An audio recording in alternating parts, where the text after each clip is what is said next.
Hello everyone, welcome back to the videos. It is wonderful to have you guys here again as always. Today in this video, the door's going to slam shut and I need to get this here bottom end reassembled. So yesterday I went and I picked up my rotating assembly from the engine balancer. He's gone and balanced it and given it a linish for me, and I got all my pistons and rods back, and yesterday I went and put the rods back onto the pistons because they were all separated. So my job for today is really I need to go and check all the oil clearances for the big ends and the mains, and make sure that they're not too loose and also not too tight. So once I've done that, then we can start smashing pistons and rods into holes and get this thing back to a rotating assembly.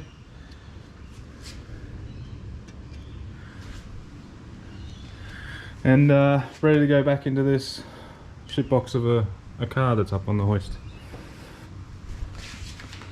So the other day I came and I yanked the cam out of it. Not that you can see the cam down in there, but I yanked the cam out of it and I gave it a wash and a quick cylinder hone, and just honed all the cylinders out, and then washed any of the swarf and shit and anything off it, and I can see a bit of surface rust starting to form already. So we'll go ahead and we'll get this thing back together. One thing I would like to clear up quickly first though is Scott from Street Machine. In a couple of previous videos I poked a bit of fun at him, and I don't have a problem with him or his videos or what he's doing with Superman.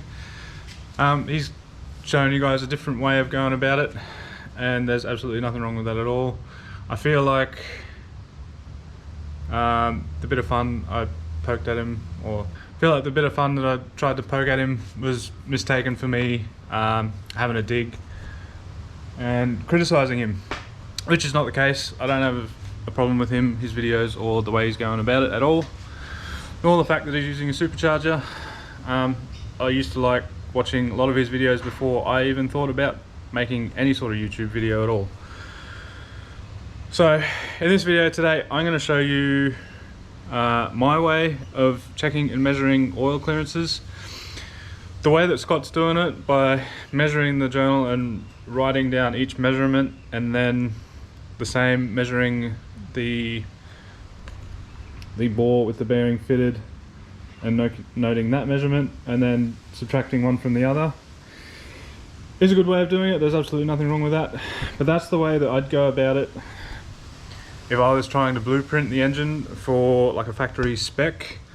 If you're going to work to the factory service limits on your main journal sizes and your big end journal sizes, and either cut or linish and put a cut on them,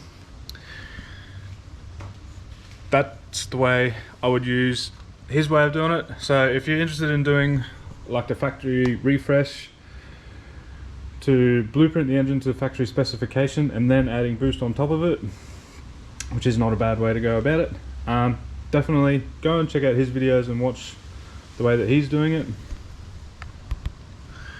because that's the way that I'd go about it, especially with bore sizes, tapering and out of roundness. This here shitbox, however, Ethel, is far beyond any of the factory specifications, and I'm not desiring any of those either. So main bearing oil clearance and big end bearing oil clearance I'm going to set slightly different to the factory. The bore's already cut 20 over, and the cranks had a 10-10 grind on both of them, so the factory service limits are thrown out the window basically. So I don't really care what size my crank is. All I give a shit about is if there is enough oil clearance there for the bearings, and or not too little. So I'll show you guys my way of going about and measuring it with, say, one of these main bearing journals, and then I'll just go through and bust the rest of them out and make sure that they're right. And yeah, then we'll get to putting it all back together, because I've got to get this thing back into the engine bay and make a couple of other modifications and whatnot as well. Still got my sump sitting down there that I've got to put a baffle into. I'll get around to that sometime off camera. But yeah, anyway, that's enough nonsense and bullshit from me. I'm going to get on to getting this measured, and I'll show you how I go about doing that. So last time I just, one more thing. Last time I just plastic gauged big ends and mains, and for how the bearings came out, honestly, I wouldn't second guess doing it again. But this time I want to try and do something a little bit more accurate, so I've gone and got a micrometer set as well as a dial bore gauge. So I'll go and show you guys how I use those tools, the same ones that Scotty was using on the Superman V6, and get my oil clearance that way. Alright, now we'll get to it. So first things first is you want to get it clean.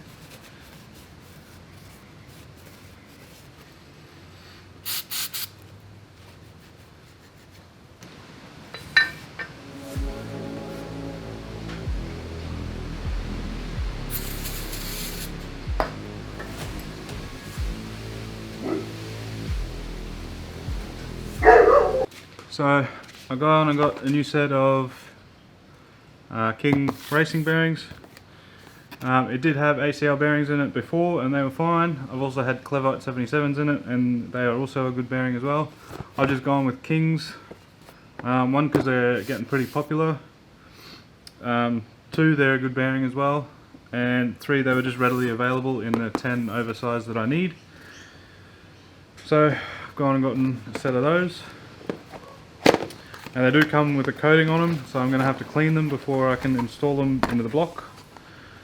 So I'll go ahead and quickly get that done.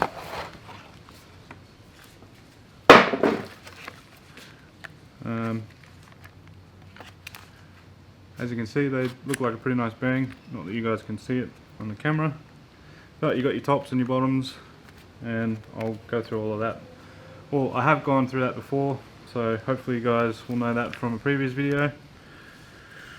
Just make sure your tops go in the top spot, bottoms go in the cap spot, and then your thrust bearing goes in its spot. Anyway, I'm going to get these clean.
Okay, now I've got all those installed.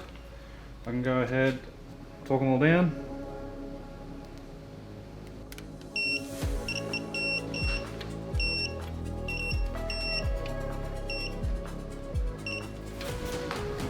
So now they are all torqued down.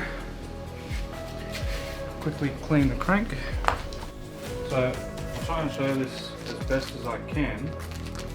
So I'm just giving the crank a quick clean, and I will clean it up again before I install it.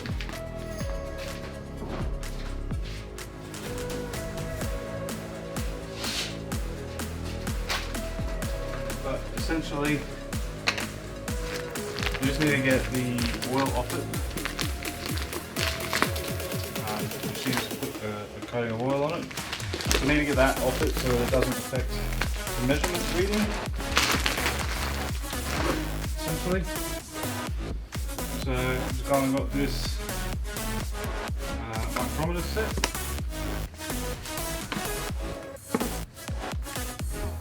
And I believe this is the one that I'll need.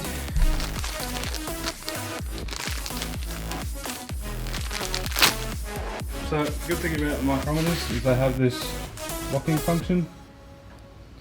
So once you get your measurement,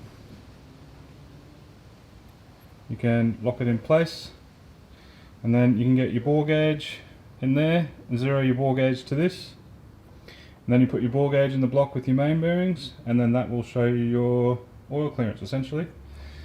So for demonstration purposes,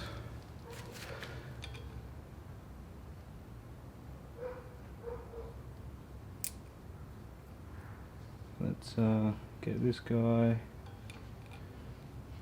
far enough out.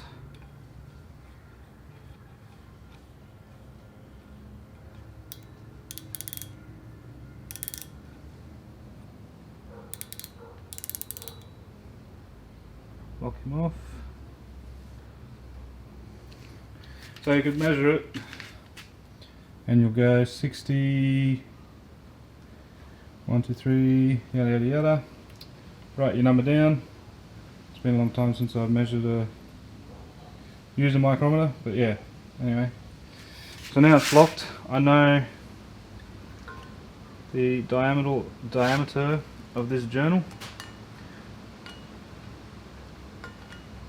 Seems to be pretty round because in a couple of axes it's the same. Come over here to your dirty vise.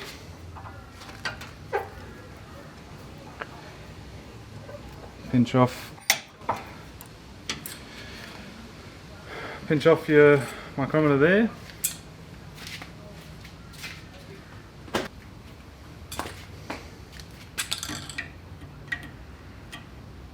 There we go. Come on. Okay. So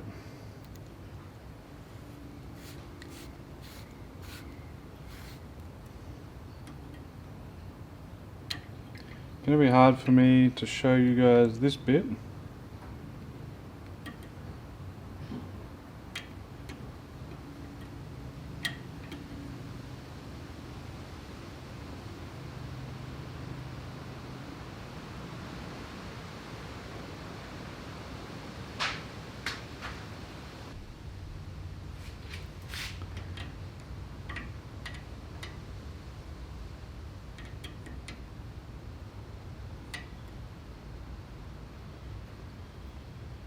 We just want zero to be just on the peak of its sweep. Essentially we set the gauge to that main bearing journal size. Now that we've got our bore gauge set, oh yeah, good job dummy. You guys aren't going to be able to see this.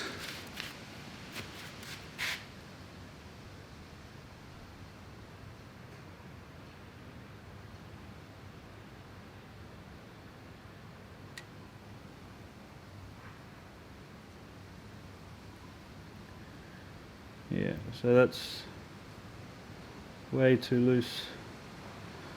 He must have linished off quite a lot on that one. So yeah, we've got about 6 or 7 thou there, which is way too loose. Not even bloody close. So I'll go through and I'll measure the rest of the bearings, check what they are, and I might be able to swap a few of the biggers with the smaller ones and tighten them up, and then we'll go from there. Okay, so I was just stuffing around and about to probably mess up this main cap trying to tighten up these clearances, and I was considering swapping bearing placements to tighten them all up. When I've gone to remeasure the crank and the oil clearance size, and I found that my measuring equipment is in fractions of a millimetre, not thousandths. So I was reading it as thousandths, not fractions of a millimetre, which turns out when you convert the millimetre measurement I was getting to the inches imperial thousandths measurement I was after, it's bang on. So they're all about 0.07 of a millimetre, except for this one at number 3, which is 0.06 of a millimetre, which is fine. 0.07 of a millimetre equals about 2.9 thousandths of an inch or something around there, when I smacked it into a quick little Google calculator, which is perfect for where I want it to be. So 3 thousandths of an inch is roughly 1/1000 per inch of journal diameter, plus half a thou, give or take, for racing application. But like I said before, I don't give a shit about the factory spec. So I'll give you one quick more and give you guys a quick demonstration of how this works. So like I said before,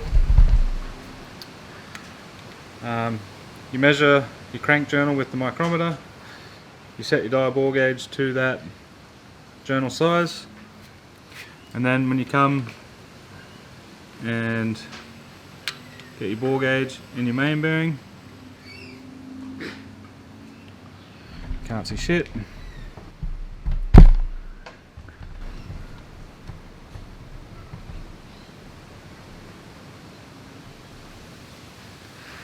and you come and get your bore gauge in the main bearing, you can see the needle has a sweep there, and what you want to do is where it stops at the peak of that sweep, that is the measurement that you take, and that's your oil clearance essentially. So this one's set up for the back journal, so I'm not calling this its actual measurement. This one's just for demonstration purposes. Now I fucked it all up. But yeah.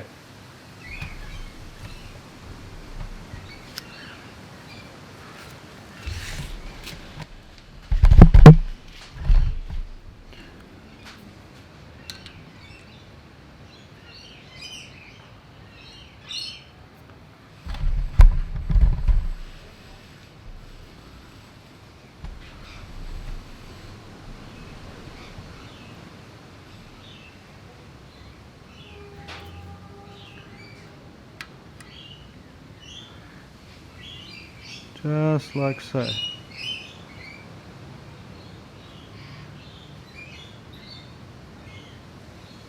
Anyway, that's enough of that for the mains. I need to do the big ends now. Yeah, so we're back here at my nice clean vise. Same thing again, just another fresh set of King 10 over bearings.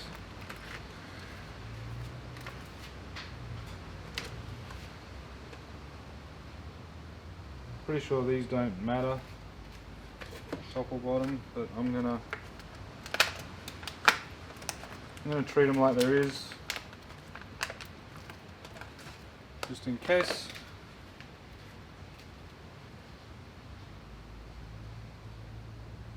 No, they look identical. Anyway.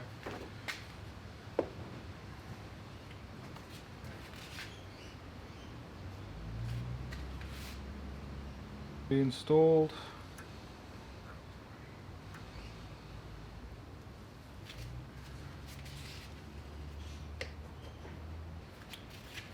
All nice and clean.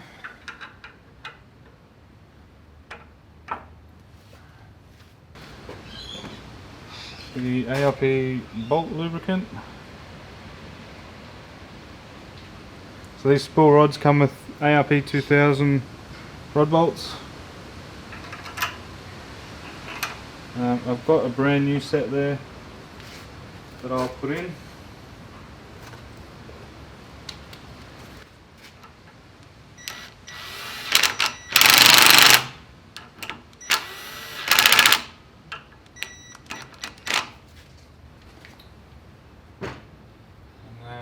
shall torque this down to my known stretch limit.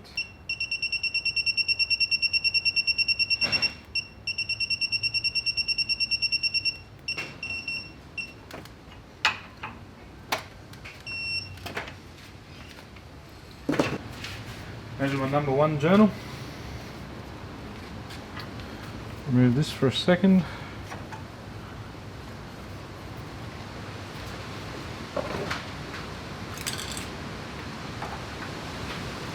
Same thing as the mains.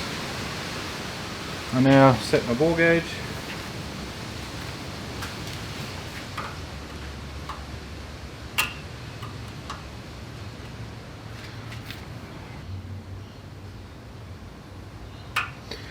Close enough for me there.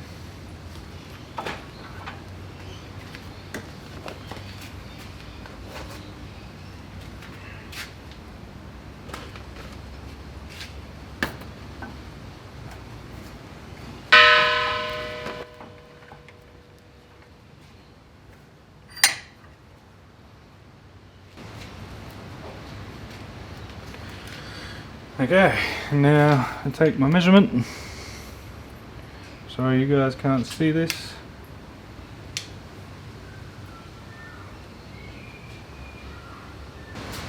So a little looser than the mains on that one.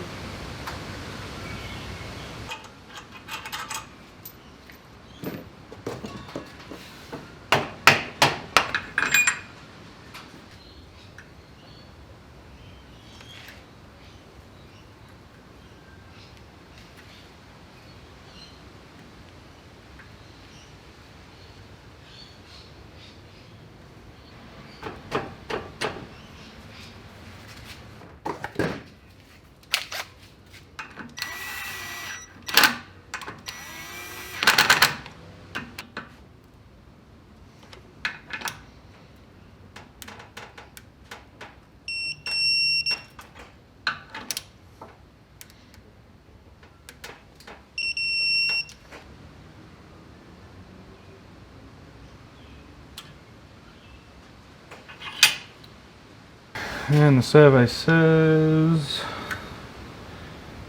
cunt's fucked.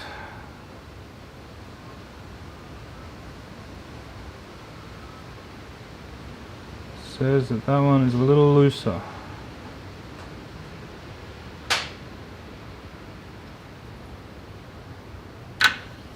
Okay, on to the next.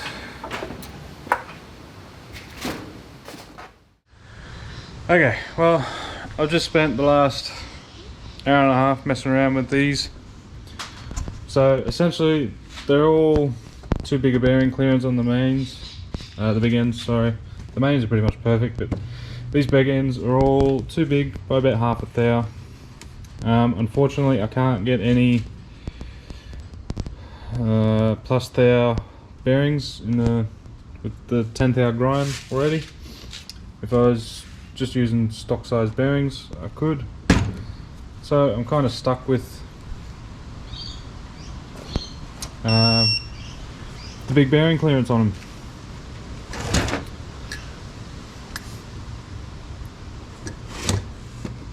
It should be alright.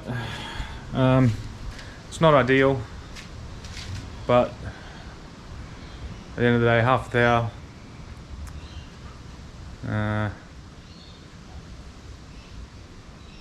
not really the end of the world, I don't think.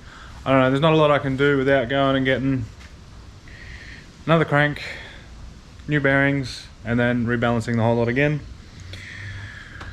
So I think I'm just going to roll with it and see what happens. At the end of the day, if it wipes out a big end or has shit oil pressure, I can always put some slightly thicker oil in it and go from there. Worst case is I've got to tear it out, tear it apart, and then try and resolve the issue.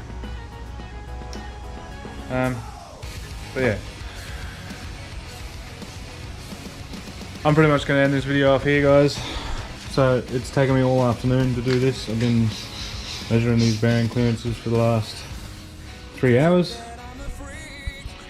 So I'm going to end off this video here, and then I'm going to start filming the next one and spend about another hour, and I'll get the crank in the block all nice and torqued down, and then I'll probably smash all the pistons in and get them all torqued down with the new bolts.